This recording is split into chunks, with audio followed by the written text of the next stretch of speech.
आंदोलनासाठी आलेल्या बांधवांना त्या ठिकाणी जेवणा खावण्याची जी काही मदत केलेली आहे त्या मदत केली ते आता जस्ट आले आणि सहज भेटले.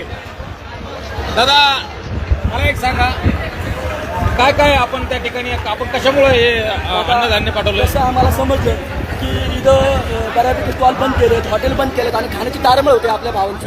तर आम्ही माझे मित्र शोरवाडा हॉटेलचे मालक विकासनाना हांडे आणि आम्ही लगेच तयार लागलो आणि 2 दिवसामध्ये 5000 भाकर, जवळजवळ 1200 किलो आपलं 200 किलो बेसन आणि 10,000 पाण्याच्या बॉटल हे आम्ही घेऊन आलेलो 4 गाड्या करून. अक्षरशः आम्ही जो आतून शेतीपासून तिथपर्यंत पायी आलं गाडीच्या पुढे, तर आमच्या गाडीपर्यंत सोडल्या पायी आलं आम्ही डायरेक्ट. म्हणजे आम्ही पुढे पळत होतो, गाड्या आमच्या पाठीमागे होत्या.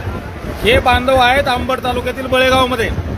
आपल्या मातीशी इमान असावं या दृष्टिकोनातून, आपल्या जातीचं स्वाभिमान असावं या दृष्टिकोनातून त्यांनी जशी माहिती मिळाली तशी कुणाचा फोन नाही, काही नाही, फक्त माहिती मिळाल्यानंतर ते या ठिकाणी हे सगळं साहित्य घेऊन आलेले आहेत. मित्रांनो, अशा भावांपुढे त्या ठिकाणी खरंच आपण नतमस्तक आहोत.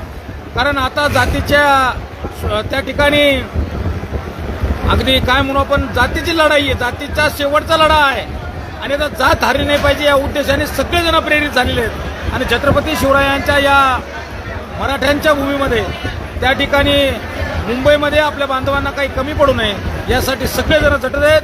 मनातून सलाम त्या ठिकाणी आहे. सगळ्यांनी जे काही शक्य आहे ते करण्याचा प्रयत्न करावा एवढंच या निमित्ताने सांगतो. जय जिजाऊ, जय शिवराय, जय शंभूराजे. मानकर साहेब, शौर्यवाडाचे सर्व भैया काय म्हणता आपण जी मदत केली मराठा समाजासाठी त्यासाठी आम्ही आपले ऋणी आहोत आणि सदैव आपल्या शौर्यवाडा हॉटेलला मराठा बांधव कायमस्वरूपी डोक्यावर घेऊन नाचेल भैया, त्यात वादच नाहीये. नक्कीच जेव्हा आपल्या मराठा माणसांना गरज पडेल तिथं नक्कीच आम्ही मॅक्स होलसेलर असेल, नाहीतर हॉटेल शौर्यवाडा असेल, अदरवाईज अजून दुसरे कोणते उद्योजक असेल तर आम्ही 100% उभे राहू. फक्त 5,000 हजाराचं आम्ही जेवण आणलेले, उद्यापासून जास्त आणण्याचा प्रयत्न करू आम्ही नक्कीच. आणि जेव्हा कधी गरज लागेल त्यावेळेस आम्ही कायम उभं राहणार. आपण ब्रँडेड कपडे घालतो, तुमचे मोठे मोठे ब्रँड्स आहेत, ते ब्रँडेड कपडे घातल्यावर तो पैसा कशासाठी जातो, काय जातो.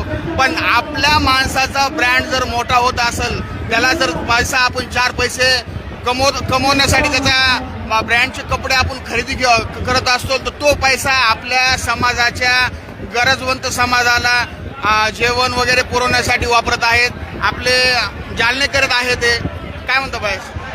बरोबर आहे, कारण आत्ता ही